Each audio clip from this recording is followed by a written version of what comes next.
আল্লাহ একটা মাত্র ছেলে আজ হজ হাউসের মধ্যে মদ খায়, সেখানেও প্রতিবাদ করে, ওয়াকাবলে প্রতিবাদ করে, বিধানসভার ভেতরে দাঁড়িয়ে প্রতিবাদ করে। এত মুসলমান এমএলএ মন্ত্রী কেউ কথা বলে না, একটাই ছেলে কথা বলে, দাদা পীরের খুন।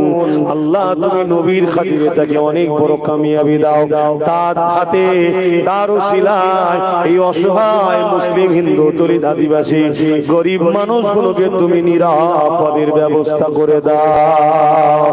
হে আল্লাহ, আমি দিনের খেদমত করি, আমার খেদমতকে কবুল করেন। বেশি বেশি করে আপনার কথা, আপনার নবীর কথা বান্দা উম্মতকে শোনার তৌফিক দেন। আল্লাহ আমাকে বলার তৌফিক দেন। আমার নলেজ শ্রীকে কবুল করে নেন।